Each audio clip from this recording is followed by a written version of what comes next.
छंद स्पर्धा परीक्षेचा अभ्यास करत असताना भजन ऐकणे आणि गायन करणे हा आहे.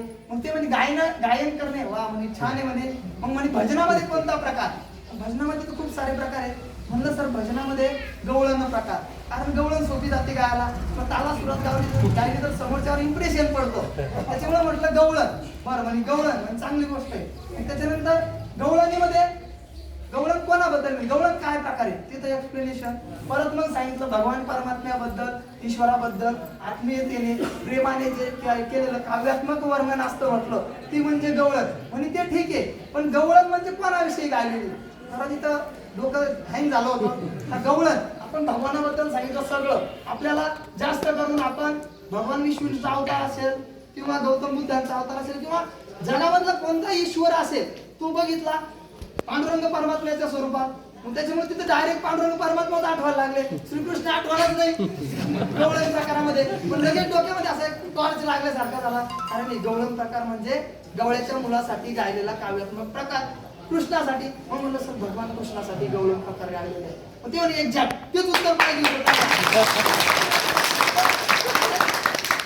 हे होऊन गेले. त्याच्यानंतर म्हणे एक कडू आम्हाला गाऊन दाखवा म्हणून. सर यस सर आपल्याला तेच पाहिजे होतं, आपला प्लस पॉईंट होता टाइमपास करायचा त्यांचा पाहिजे होतं आपल्याला. आपण दुसरीकडे नाही का शिक्षण, आपल्याला ग्रॅज्युएशन वेगळं, पीजी वेगळी, त्याच्यानंतर पोलीस प्रशासन गेलं अजून पुढे जायचं. चुकून तिथं पोलीस प्रशासनात एक IPS अधिकारी तिथं असतो ऑलरेडी इंटरव्ह्यूला, आणि एक IAS अधिकारी असतात ते रिटायर झालेले. म्हणजे आपलं जेवढं वय नाही त्याच्यापेक्षा दुपटीने सर्व्हिस करून ते तिथं बसलेले असतात रिटायर झाल्यानंतर. मग त्यांना थापे मारायचं म्हणलं जर जातो तुम्हाला इकडे ओळखला. मग त्याच्यामुळे त्यांना गवळण सांगितलं, म्हणलं म्हणतो सर, म्हणजे चला म्हणा म्हणे. एकदम रेडी मी पण चालू केलं आपलं मस्त पैकी गवळण म्हटलो. त्यांनी पण कान डोळे बंद करून कानाला पूर्ण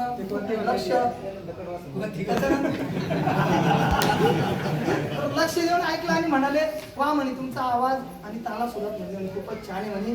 असं तर असं वाटतं का दिवसभर ऐकत बसावं, पण आपल्याला वेळेची मर्यादा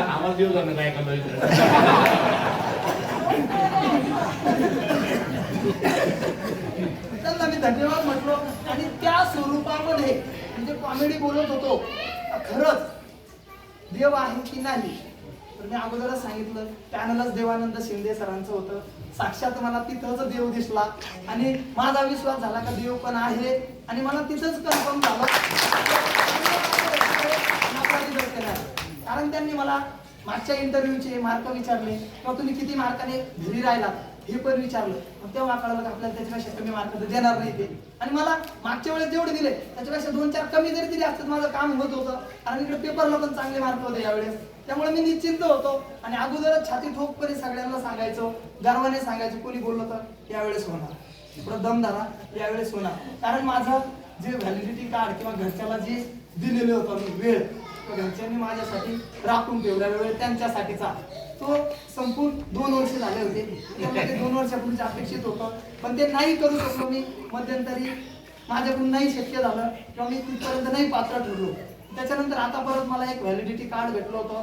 दिवाळीपर्यंत झालं पाहिजे, पण ते दिवाळीपर्यंत झालंच पाहिजे, नाहीतर मग तू दुसरं काहीतरी बघ किंवा जे चालू आहे ते चालू दे. हा बेस्ट ऑप्शन होतं त्यांच्यासाठी. पण त्यांनी कधी एक शब्दाने सुद्धा मला म्हटले नाही तुला लग्नासाठी स्थळ आहे असेल नसेल त्यांचं त्यांना माहिती. त्यांना किती लोकांनी विचारलं नाही विचारलं माझ्यापर्यंत कधीच नाही आलं. त्याच्यामुळे मी माझा निश्चिंत होतो. वन मॅन आर्मी लढायचं, परत पडायचं, पडलं का बचेंगे तर और लढेंगे, परत लढायचं. या मार्गावर माझा प्रवास चालू होता. आणि प्रवास चालू असताना मग प्रवास इथपर्यंत येऊन थांबला. आणि माझा जो ग्राउंडचा अंगाचा कणारा आहे किंवा जो काय म्हणतो दुखणं आहे ते कमी होत नाही. त्याच्यानंतर लगेच इंटरव्ह्यूचं शेड्यूल पडलं. इंटरव्ह्यूला मी मुंबईला जाऊन आलो. मला 4 दिवस झाले मुंबईला वापस यायला बघतो. आणि मुंबईला आलो ते झोपेचा ताप, इंटरव्ह्यूचे एकदम जाम टेन्शन, कारण आदल्या रात्री झोपच नाही आली. कसं होणार, शेवटच्या टप्प्यात आहे, लास्टचा घटका आपली डायरेक्ट इथं आपण आर नाही तर पार होणार आहे. मागच्या 10 वर्षाचे एक तर सगळं फिटणार आहे, नाहीतर अजून मागचे 10 वर्ष मागे घेऊन जाणार आहे आपल्याला. इथपर्यंत मनामध्ये विचारायचे. आणि असं वाटायचं जर झालं नाही, जर आपल्याकडून जे अपेक्षा आहे, जे काही स्वप्न आहे आपले जरी नसतील तर घरच्यांचे, पण इथपर्यंत आपण त्यांना आशा दाखवली का आता होईल नंतर होईल, तर याचं काय करायचं. तर आपला तिथपर्यंत जन्म किंवा जीवनाचं सार्थक कशातून दाखवायचं. आपण 7 जन्म जरी घेतले, मला माहिती आहे तर मी जन्मोनी सुद्धा परत त्यांच्याच पोटी जन्माला आलो आणि कितीही जरी केलं की उत्तराची परतफेड होणार नाही.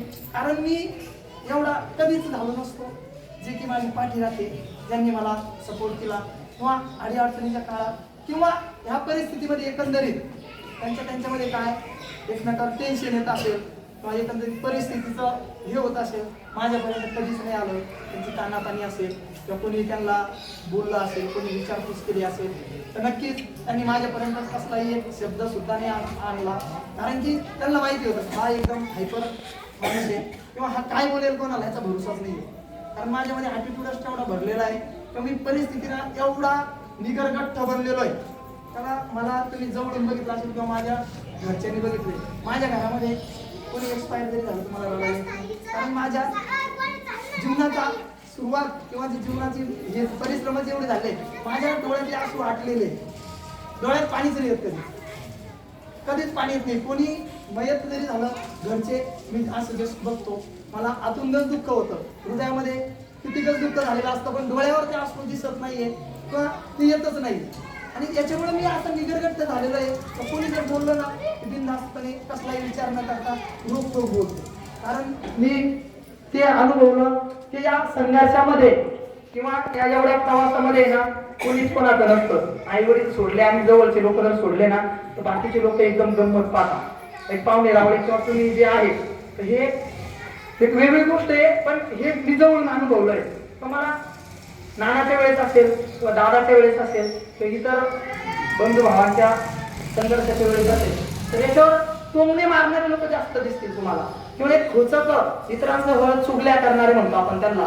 तर त्यांना ना आपल्या चांगल्यापेक्षा वाईटाची काळजी जास्त असते 100%. मी जर तुम्हाला रोखतो पाहतो बा काहीतरी वेगळ्या मार्गाने बोलतोय पण हे तिथपर्यंत सत्य आहे किंवा हे तुम्हाला प्रत्येकाच्या जीवनात ज्याच्या त्याच्या आयुष्यामध्ये ह्या गोष्टी आजूबाजूला घडलेल्या आहेत, ह्या तिथपर्यंत सत्य आहे. माझं सांगणं एवढंच आहे. राहिला विषय मार्गदर्शन असेल किंवा आता तुम्ही जे सरांनी सांगितलं एक जण झाला किंवा एकाला गोबीचं पीक आलं का सगळे तेच लावणार आहे 100% तसंच होतं. त्याच्यामध्ये माझी कसली कसर नसणार आहे.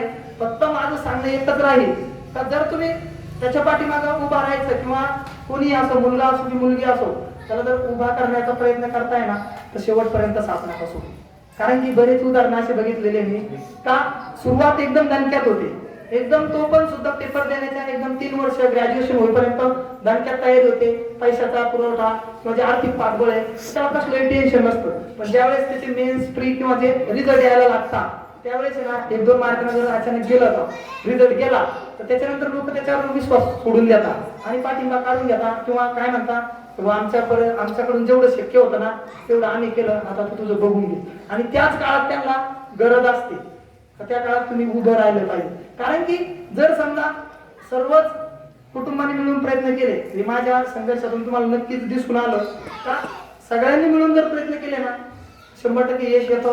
कारण यश पण अशी गोष्ट आहे का त्याला मेहनतीपुढे परिश्रमापुढे हार मानावे लागते एक दिवस, तर त्याला पर्यायच नसतो. अरे हा नाही म्हटलं तरी दार थोटवतोय, परत नाही म्हटलं तरी येतोय. म्हणजे आता म्हणणं काय त्याचं ऐकून तर घ्यावं किंवा त्याचा करायचं काय, याचा उद्देश काय, येतपर्यंत यायचा वारंवार काय येतो, याची अडचण काय, हे जर आपण खरंच त्या यशाला सांगितलं तर त्या यशापर्यंत पोहोचलो ना ते नक्कीच आपल्याला सामावून घेतं किंवा आपल्याला सहभागी होण्याची संधी देतं. तेच माझ्याबद्दल झालेलं आहे का मी एवढ्या PSIच्या स्वतः 5 मेन्स दिल्या, 5 मध्ये 3 इंटरव्ह्यू दिले आणि हा माझा 3रा इंटरव्ह्यू होता. लोक म्हणतात 3चा आकडा अपशकुन असतो किंवा अशुभ असतो, पण माझ्यासाठी तो लकीच आहे. 3रा इंटरव्ह्यू आणि त्याच्यामध्ये चांगले मार्क किंवा सक्सेस होलं ते माझ्या यशामध्ये खूप महत्वाचं ठरलं. या गोष्टी प्रवासामध्ये करत असताना सर्वांची मला पुरेपूर साथ लाभली किंवा मला एवढं करायची संधी मिळेल किंवा एवढं मी स्वतःला प्रूव्ह करू शकलो त्याच्यामध्ये नक्कीच माझ्या फॅमिलीचा खूप मोठा वाटा आहे. तर मी सांगेल फॅमिलीमध्ये मी जेणेकरून ऑलरेडी सांगितलं जे 4 भावांचे नावं घेतले मी संतोष नाना, भगवान काकडे सर, त्याच्यानंतर बबलू काकडे आणि अर्जुन काकडे, त्या भावांसोबतच मला बहिणींची तितकीच साथ लाभली. कारण की मी कसलेही मला सणवार माहिती नाहीये किंवा माझ्या दिवाळ्या जर 10 वर्षाच्या प्रवासामध्ये असेल तर माझ्या 5 ते 6 दिवाळ्या छत्रपती संभाजीनगरला एकटा रूम मध्ये राहून गेल्या. कारण की डाएट फॉलो करावा लागायचा, तेलकट खावं नाही लागायचं, तेलकट खाल्लं तर कफ वाढायचा किंवा दम लागायचा, या गोष्टी पाळावं लागायच्या. चिवडा तर माहितीच नाही दिवाळीचा कसा असतो म्हणून, किंवा रक्षाबंधन असेल, इतर महालक्ष्मीचा कार्यक्रम असेल, तर हा आपल्या संस्कृतीमध्ये किंवा आपल्या कुटुंब परिवारामध्ये सगळ्यात जिव्हाळ्याचे सण असतात. पण या सणाबद्दल माझा तिरस्कार वाढायचा, कारण माझा अभ्यासामध्ये व्यत्यय यायचा आणि मग माझी चिडचिड व्हायची आणि मी नाही यायचो, मग घरचे नाराज व्हायचे. या गोष्टी माझ्यासोबत झालेल्या आहेत. आणि त्याचबरोबर जे मी सांगितलं का धाकट्या थोरल्या वडिलांसारखे माझ्या पाठीशी उभा राहिले, तर त्याचमध्ये एक आई स्वरूपी मला ज्या वहिनी लाभल्या, माननीय प्रतीक्षा वहिनी, तर त्यांनी सुद्धा तितकीच आईनंतर जे माझा सांभाळ केला किंवा मला इतकं लहानाचं मोठं केलं किंवा माझा संघर्ष जवळून बघितला, तर नक्कीच मला माझ्याकडून त्या उपचाराची फेड कधीही होऊ शकत नाही. मग जो झालो मी आज यांच्या सगळ्यामुळेच झालोय किंवा यांच्यामुळेच मी आज आपल्या समोर उभा आहे किंवा एवढं आपल्या समोर बोलू शकतो, हक्काने सांगू शकतो किंवा हक्काने बोलू शकतो प्रत्येकाला, किंवा गर्वाने माझी जी छाती फुगलेली आहे, त्या अभिमानाने माझी जी मान उंचावलेली आहे, त्या सगळ्यांच्याच कृपा आशीर्वादाने आणि साथीमुळे आहे. आणि सांगायचं झालं तर नक्कीच सगळेच लोक चांगले असतात, वाईट कोणीही नसतं. ते आपल्या आपल्या बघण्याच्या नजरेमध्ये असतं. आपल्या चष्म्यातून आपण कोणत्या कलरचा चष्मा वापरतो त्याच्यामधून ते आपल्याला दिसून येतं. जर आपण खरंच प्रामाणिक असलं ना, आपण चांगला असलो ना, तर दुश्मन सुद्धा आपल्याशी चांगलं राहतो. आणि तेच माझ्यासोबत झालं. तर मला ईश्वराकडे किंवा भगवंताकडे देर होता, पण माझ्यासाठी अंधार नव्हता. त्यामुळे मला एवढा वेळ लागला. मी सांगितलं देवरूपी जे देवानंद शिंदे सर भेटले, तर नक्कीच त्यांनी सुद्धा मला सेकंड नंबर टॉपरचे मार्क देऊन जे काही माझ्या यशामध्ये जो सहभाग नोंदवला किंवा जे यश आहे तर ते मला कन्फर्म झालं. कारण देव पण आहे किंवा नशीब पण लागतं. मेहनत, जिद्द, चिकाटी, परिश्रम किंवा तुमचा संयम हा तर गरजेचाच आहे. पण एवढं असून जरी होत नसेल ना, तर तुम्हाला नशिबाची सुद्धा साथ लागते. या सगळ्या गोष्टीचा संगम हा माझ्या पूर्ण एक तपानंतर मला भेटला आणि त्याला पूर्ण संघर्षमय कहाणीमधून मी आपल्या समोर उभा आहे. एवढं बोलण्याची किंवा एवढं सगळ्यांनी शांत मनाने किंवा जो भुकेने व्याकुळ झालेले आहात तुम्ही पण, कारण मी सुद्धा सकाळच्या नाश्त्यावरतीच आहे. मला माहिती आहे डाएट फॉलो करणाऱ्या माणसाचे काय हाल होते. तर तुम्ही सुद्धा भुकेचा वेळ झालेला किंवा सगळ्यांनी ऐकून घेतलं किंवा माझे जे पाहुणे मंडळी किंवा एवढे परिवार मंडळी सगळे उपस्थित राहिले किंवा त्यांनी सुद्धा माझ्या यशामध्ये जो मानाचा तुरा माझा उंचवण्यामध्ये जी साथ दिली किंवा जे सगळ्यांनी सहकार्य दिलं, त्याचबद्दल सगळे आवर्जून वेळेत वेळ काढून किंवा आता जे शेतीच्या कामाचे दिवस आहेत, मला माहिती आहे एक शेतकरी म्हणून काय कष्ट करावं लागते किंवा काय काळजी घ्यावी लागते पिकाची, या सगळ्या वातावरणात सुद्धा तुम्ही वेळेत वेळ काढून इथे उपस्थित राहिला, तुम्हाला ऐकून घेतलं. हे सर्व काही माझ्यामुळेच तुम्ही वेळ दिला किंवा माझ्या यशात तुम्ही हातभार लावला, त्याबद्दल मी तुमचे मनापासून आभार व्यक्त करतो. आणि माझं छोटंसं म्हणजे 1 तासभराचं जे भाषण संपवतो. धन्यवाद.